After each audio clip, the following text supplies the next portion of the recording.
Do you know what happens when grief becomes worship, when love refuses to acknowledge death, when a family decides that letting go is the ultimate betrayal? Tonight, I'm taking you inside Witchapel House, a place where the dead weren't buried, they were preserved, dressed and spoken to daily, where children kissed their mother's waxen hand every morning for years after she died, where the architecture itself began to change, responding to centuries of accumulated mourning. The mist hung heavy over Ashford Parish in the spring of 1826. This was Wiltshire countryside, rolling hills, ancient hedgerows, and a village so small that everyone knew everyone's business. Until the Witchapels came home, nobody expected them. The family had been gone for nearly a century. When the family's carriage appeared through the fog, pulled by silent white horses, the villagers gathered to stare. Lord Charles Witchapel emerged first, a man of grim countenance. Then came Lady Annalise, pale and delicate. 3 children followed, solemn as shadows, dressed in blacks and grays despite the spring warmth. Within weeks, the whispers began. The family was never seen at church. They hired no local staff, and at night, that old bell atop the manor tower would ring at midnight, at 3 in the morning, at hours that made no sense. What the villagers didn't know was what lay beneath Witchapel House. Carved into the bedrock was a chamber, not a cellar for storage, something else entirely. The Witchapels called it the morning room, and in that room, the dead were not buried. They were kept, preserved, watched over, spoken to. Deep in the Witchapel family library, there exists a book, bound in cracked black leather, dated 1683, written by Godric Witchapel, a reclusive scholar whose writings came dangerously close to heresy. The book's title, translated from Latin, "Of That Which Remains." Godric proposed a radical theory. He claimed that death was a misconception, born of fear. The soul doesn't immediately depart. It lingers near the body, especially when bound by strong emotional ties. He wrote, "Where grief is strongest, the spirit stays, not in torment, but in tether. The dead are not gone, they are near, and if we maintain their shape, we may still feel their presence." According to Godric, burial was a betrayal, but preservation was loyalty. Over generations, this became the foundation for the Witchapel mourning practice. Later heirs refined the techniques, compounds derived from pine resin and mercury, to preserve facial structure, ritual seating positions to retain familial roles. Each generation added to the doctrine, not by questioning it, but by perfecting it. Within a month of their return, Reverend Merriweather began hearing concerning reports. The Witchapels were in perpetual mourning. All wore black, and there were whispers that a family member had died, but no burial had been recorded. The Reverend paid a formal visit. When the matter of burial was raised, Charles said slowly, "There are customs that do not apply to my house." The Reverend asked whether the family had received last rites. Charles's response was calm, deliberate. "Rites are for partings. We have not parted." My wife remains with us." Charles led him to a stairwell, concealed behind a velvet curtain, a narrow spiral descending into candlelit darkness. At the base stood a wrought iron gate. Beyond it, the morning room. The chamber resembled a drawing room, draped entirely in black velvet. The air was cold and laced with the scent of lavender, camphor, and something faintly metallic. At the center was a high-backed chair, and seated within it was Lady Annalise. She did not move, did not blink. Her face was waxen but strangely peaceful. Her eyes were open, glassy, dull, as if the soul had long since departed. But what unsettled the Reverend most was the presence of the family gathered around her. The children stood quietly. Lord Charles turned to them and spoke gently. "Children, you may greet your mother," and they did. One by one, soft hellos, a kiss on the hand, as if she were alive. The Reverend fled. In his private diary he wrote, "They do not bury their dead, they house them, and in that house, grief is not a season, it is a way of life." From that day forward, Lady Annalise was not referred to as deceased, only as present, but withdrawn. Meals were served with seats left open for the preserved. Conversations were held with them. Books were placed in their laps. On birthdays, candles were lit. On anniversaries, music was played while the preserved were gently turned in slow, shuffling circles, guided by gloved hands. This wasn't madness, not to them. It was devotion. But what happened when this kind of devotion was maintained, not for years, but for generations? When the house became saturated with centuries of grief and refusal to let go, Catherine, the eldest daughter, began keeping a journal. What she documented should chill you to your core. April 9, 1832, 6 years after her mother's preservation.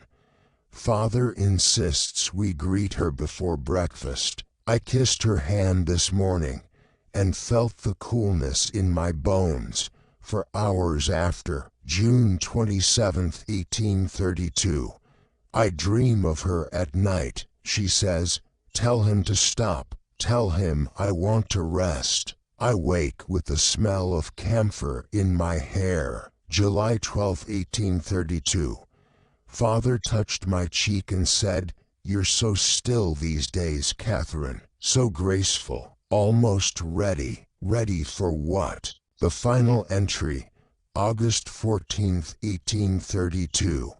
I do not wish to be remembered this way. I do not wish to stay. But Father says, we owe it to the family. That presence is the highest form of love. I think presence may also be the cruelest. There are no further writings from Catherine. Local records show she was never married, never left the estate, and was officially listed as missing in 1837.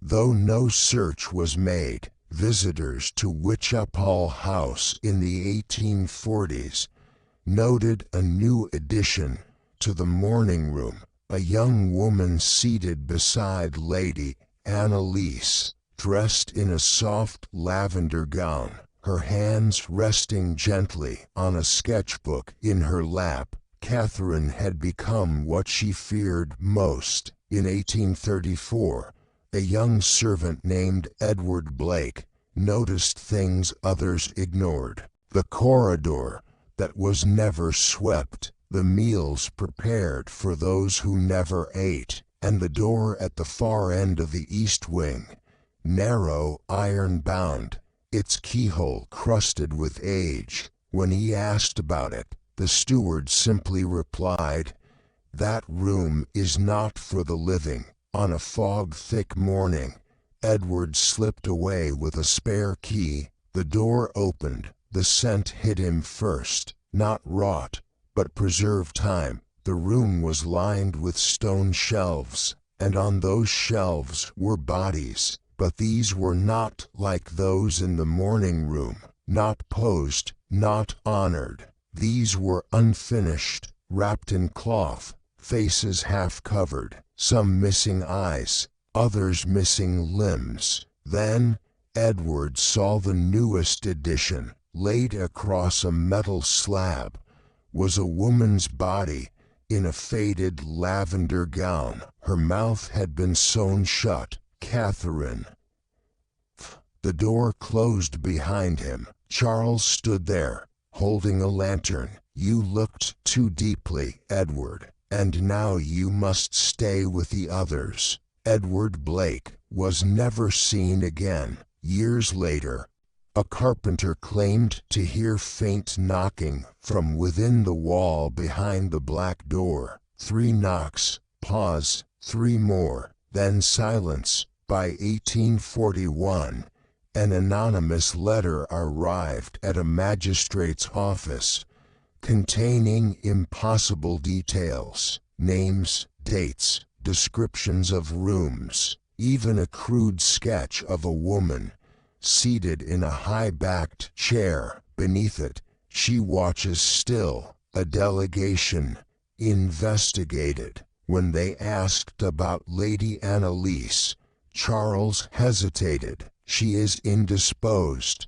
but still with us. They were led to the morning room. Lady Annalise sat as she had for 15 years. Beside her sat Catherine in lavender, both preserved, both positioned, as if engaged in eternal conversation. The coroner's assistant approached Catherine and reached for her hand. When he tried to lift it, something in her neck shifted, and her head lolled slightly toward him. Officials found the locked room, the unfinished preservations, the metal basin, Charles's journal with clinical entries and others that wandered. They do not leave, not if you love them hard enough. Public scandal erupted, yet despite the uproar, no charges were filed. The law had no language for what they found. The East Wing was sealed, but the work never stopped. After Charles's death in 1854, a boy arrived, Augustus, aged 12, with no other heir. He was sent to Witchapel House. The house took to him immediately. By 17, Augustus had become Charles's shadow. When Charles died, it was Augustus who preserved him perfectly. Augustus was not content with remembrance. He sought interaction. Letters show a man obsessed with bridging the line between motion and memory. He experimented with galvanism, built crude harnesses beneath the chairs, installed mirrors to capture echoed movements. One visitor wrote, "I could swear on my mother's soul.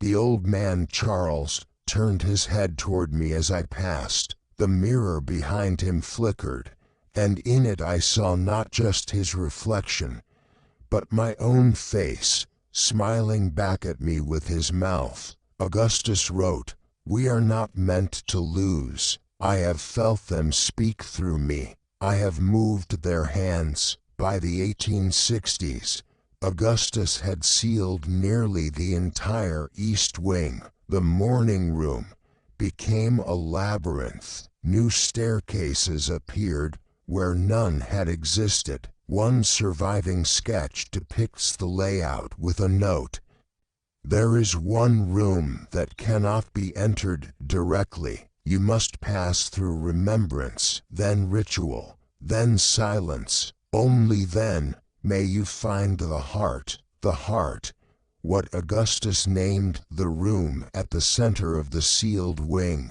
From his final writings, the house is no longer bound by death. We are conduits. Flesh is the doorway. I have opened it. In 1872, Augustus Witchapel vanished. One morning, servants found his breakfast untouched and a single phrase written on the wall.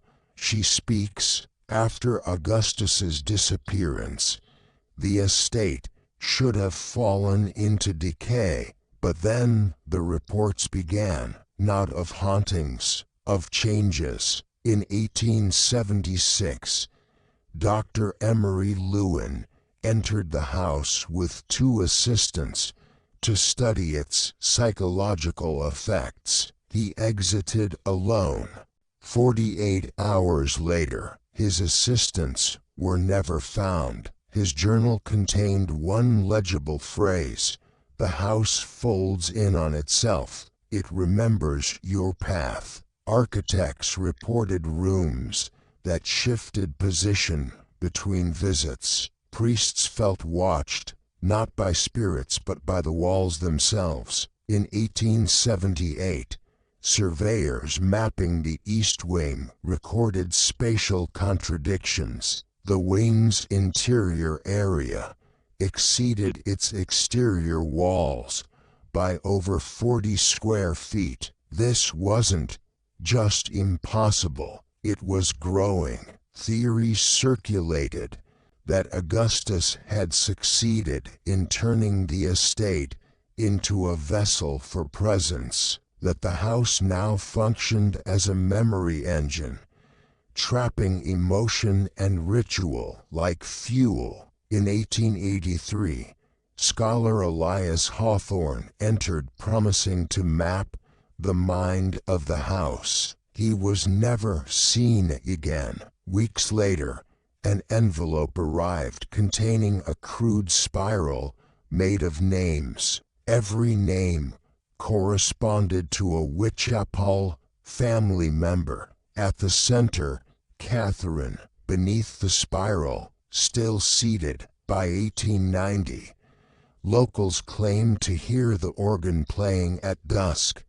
Though no one had entered for decades, the house had learned to exist without the living. It had become self-sustaining. Between 1895 and 1923, something extraordinary happened. Something that transformed Witchapel House from a family's dark secret into something far more organized. They called themselves the Preservation Society. The first documented mention appears in a letter dated March 1895, discovered in the estate of Lord Pemberton Ashcroft, a minor aristocrat with an interest in spiritualism. The letter, written in elegant script, bore no signature, only a seal, a chair encircled by ivy. Your recent loss has not gone unnoticed. There are those who understand that death need not be final, that presence can be maintained, that love, when strong enough, can hold back the void itself. Should you wish to learn more, a carriage will arrive at midnight on the equinox. Bring nothing but your grief. Pemberton's diary entries that followed are disturbing in their evolution. At first, skepticism, then curiosity, then obsession. His final entry, dated April 2, 1895. I have seen what they do. I have touched Eleanor's hand again. She is cold, yes, but she is here. They have given me back what God took away. I will never leave this place. Pemberton was never seen in London society again, but the letters continued. Over the next 3 decades, dozens were sent to the recently bereaved across England. Always the same seal, always the same promise, and always the recipients vanished from their former lives, leaving behind comfortable homes, positions, families, drawn to Ashford Parish by something stronger than reason. A vicar named Thomas Wexley, investigating disappearances in his parish, followed the trail to Witchapel House in 1897. What he witnessed, documented in a report he attempted to submit to church authorities, defied belief. The East Wing, long sealed to the public, had been transformed. The morning room was no longer a single chamber. It had become a network of rooms, each dedicated to a different family's preservation. Wexley counted 13 separate chambers. In each, the preserved sat in arrangements that suggested ongoing life. A couple positioned, as if mid-conversation, a mother with her child in her lap, an elderly man with a chessboard before him, pieces arranged as if awaiting the next move. But it was the living that disturbed Wexley most. They moved between the rooms in shifts, speaking to their dead in gentle tones, adjusting clothing, refreshing the preservative oils, reading aloud from books, playing music, and every evening at dusk, they gathered in the central chamber, what Augustus had called the heart, for what they termed the communion of presence. Wexley hid in an alcove and watched. The living formed a circle around the preserved. 13 living, 13 dead, perfect symmetry. They held hands, living with dead, and began to speak in unison, not a prayer, something older, a litany of names, dates, memories, a collective remembering, so focused and intense that Wexley claimed the air itself seemed to thicken. And then he saw something that made him flee. In the silence that followed their chant, all 13 of the preserved opened their eyes, not jerking awake, smoothly, deliberately, and they looked at the living with expressions that weren't quite alive, but weren't quite dead either. Something in between, something aware. The living showed no surprise. They smiled, some wept with joy, and one woman, young, perhaps 30, leaned forward and kissed the lips of the preserved man before her, whispering, "Welcome back, my love," even if only for a moment. Then, as one, the preserved closed their eyes again. The moment passed, the living released their hands, and quietly dispersed to their chambers. Wexley stumbled from the house at dawn. His report was deemed the product of nervous exhaustion, but his final note read, "They are not keeping the dead, they are building something, a bridge, and I fear they are succeeding." Not everyone who entered the Preservation Society stayed devoted. In 1912, a man named Jonathan Crow escaped. He had joined 6 months prior after losing his wife to influenza. The society had promised him peace. Instead, he found horror. His testimony, given to a journalist who never published it for fear of being institutionalized, described the true cost of preservation. "They told me it was love. They told me Eleanor could be with me still, and for the first weeks, I believed them. I would sit with her, speak to her, remember her, and in those moments of deepest remembrance, I swear I felt her presence, not imagination, real presence. But then, I began to understand the price. The communion of presence doesn't just thin the barrier between life and death. It requires something of the living, a piece of ourselves. Each time we call them back, we become more like them, stiller, colder, less alive. I watched others who had been there longer. They moved like sleepwalkers, spoke in monotones. Their emotions had flattened to a single note,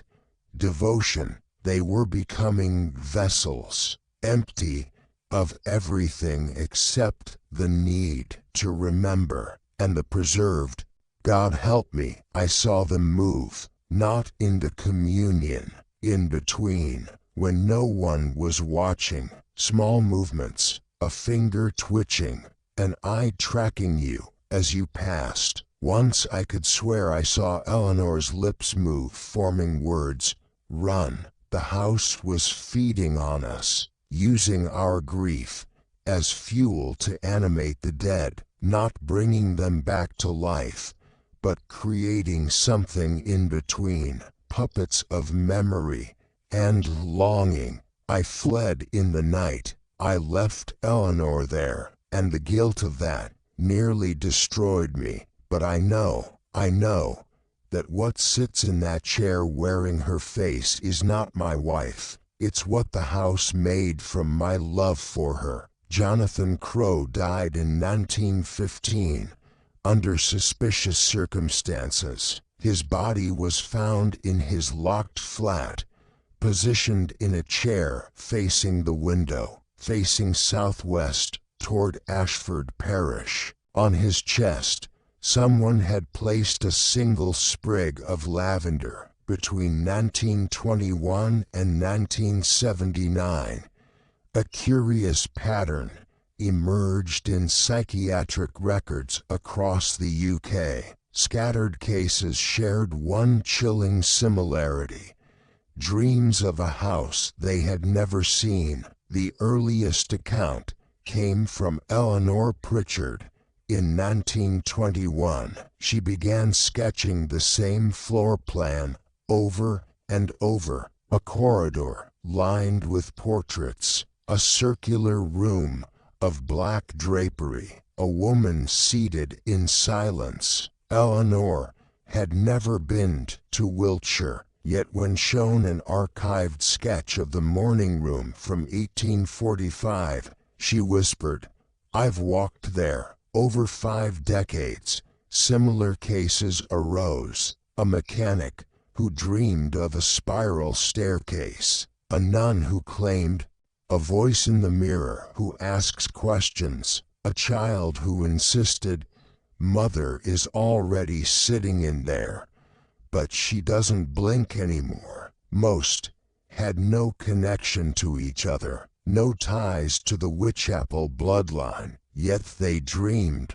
of the Lavender Woman, the spiral of names, the door that opens inward. In 1963, Dr. Colin Mercer compiled over 60 accounts. He proposed that Witchapel House was not only haunted by the dead, it was now haunting time itself. Through concentrated grief and refusal to let go, it had become a perceptual parasite, embedding itself into the collective mind. Dr. Mercer himself began experiencing the dreams. He documented the progression until week 4.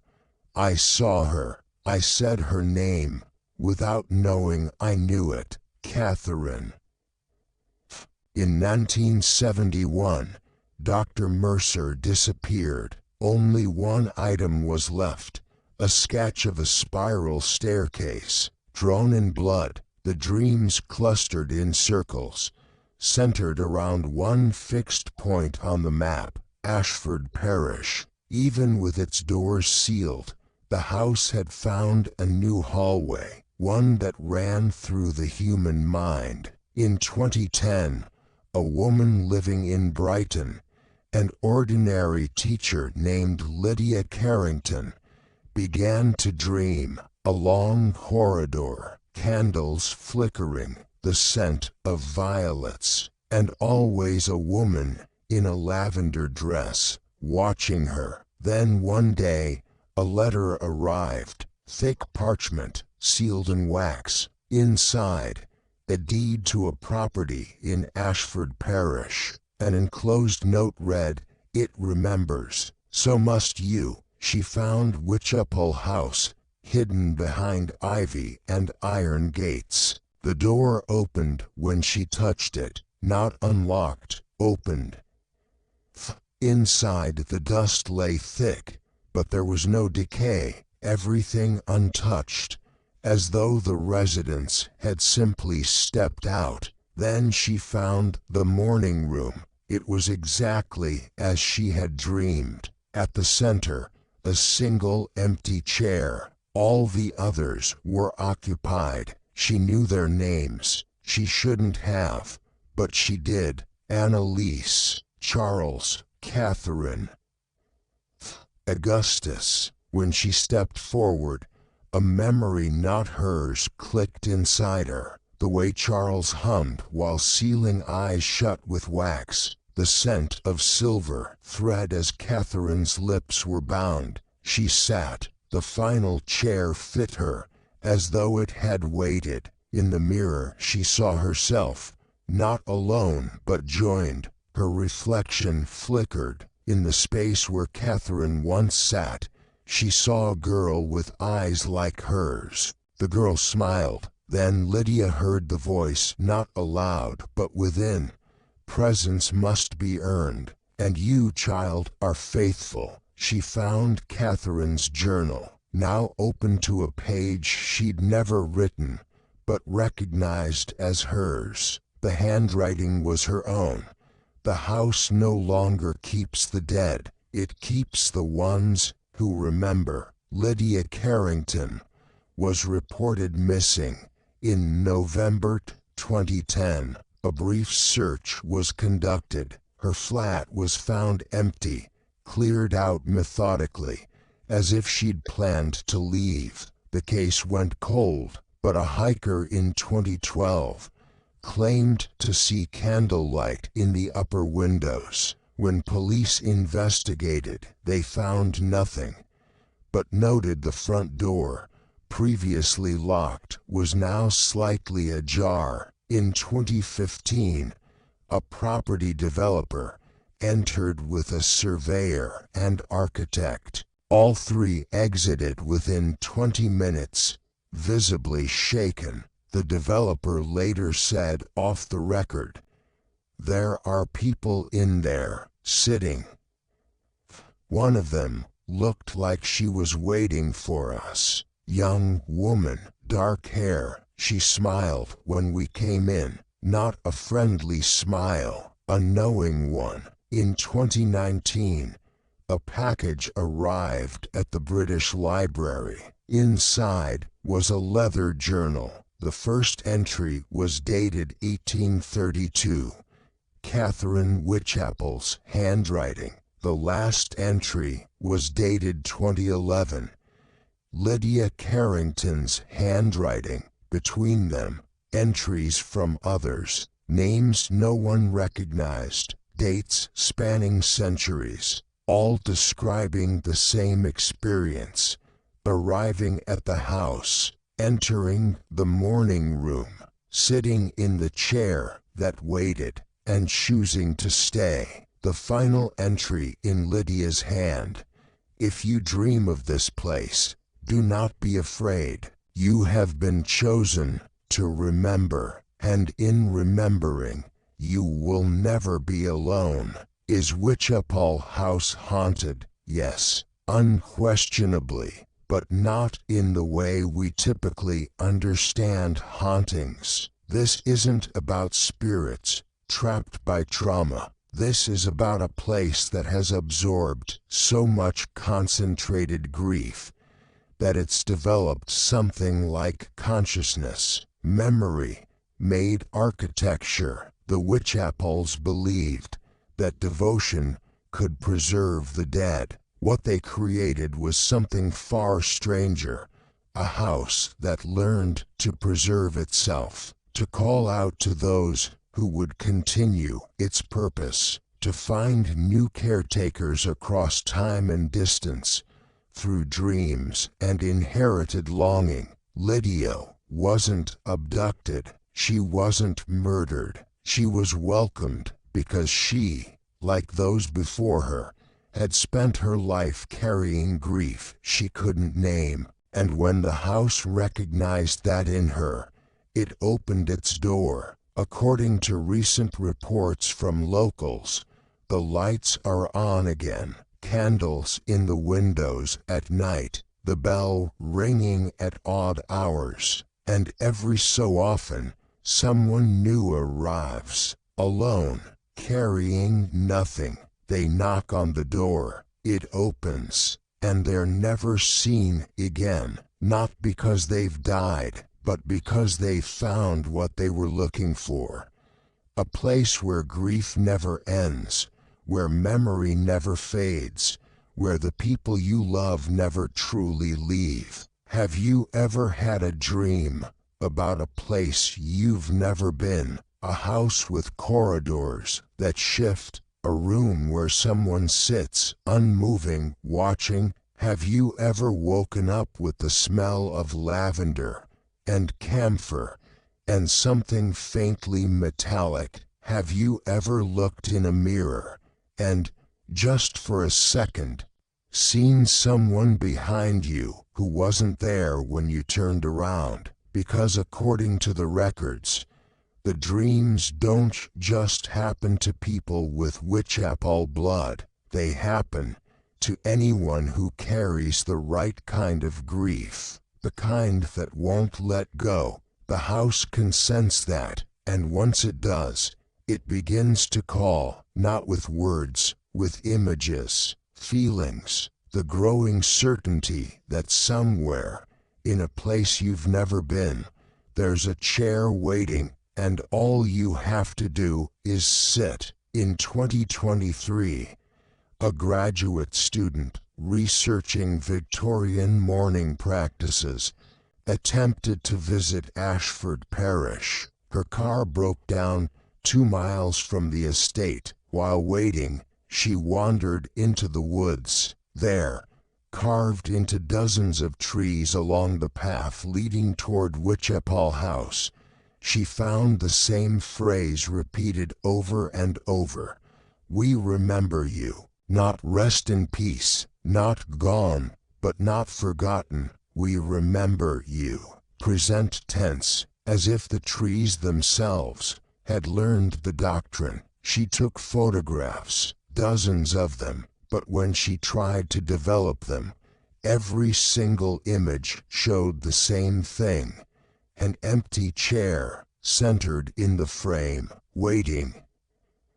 If this story disturbed you, if it made you think about the people you've lost, the grief you carry, then it did exactly what it was meant to do. The Witchapels believed that presence was the highest form of love, but maybe presence is also the cruelest. Maybe the kindest thing we can do for those we love is let them rest, let them go, let them become memory instead of monument. Or maybe I'm wrong. Maybe the Witchapels understood something we've forgotten. Maybe in trying to preserve the dead, they discovered something about the nature of consciousness, of memory, of love itself. Maybe Witchapel House is still standing not because of stone and timber, but because of something far more powerful. The refusal of the human heart to accept that anything, anyone, ever truly ends. The choice is yours, but if you start dreaming of a corridor lined with portraits, of a circular room draped in black velvet, of a woman in lavender who knows your name, don't say I didn't warn you. The house remembers, and once it remembers you, it never forgets. Witchapel House still stands, the morning room still waits, and somewhere, in the space between memory and architecture, Catherine Witchapel still sits in her lavender gown, not dead, not alive, present. They all are: Annalise, Charles, Augustus, Edward, Dr. Mercer, Elias Hawthorne, and Lydia, sitting in the final chair, smiling, waiting for the next one to arrive, because the doctrine of presence isn't just a belief system, it's a practice, a continuation. And it will never end, as long as there are people who refuse to let go. The Witchapels weren't monsters, they were devoted, and that devotion built something that will outlast us all. So here's my question to you. If you could sit with someone you've lost one more time, if you could see them, speak to them, touch their hand, would you do it, even if they couldn't answer back? Even if you knew what sat before you wasn't really them anymore, just a shape, a memory, a presence, would you sit anyway? Would you stay? Because that's the real horror of Witchapel House, not that it's haunted, but that given the choice, so many people walked through its doors willingly. And maybe, if you're honest with yourself, you understand why. The house is still there, the door still opens, and the chair still waits. Thank you for listening. And remember, some houses don't just hold the dead, they hold everyone who ever loved them.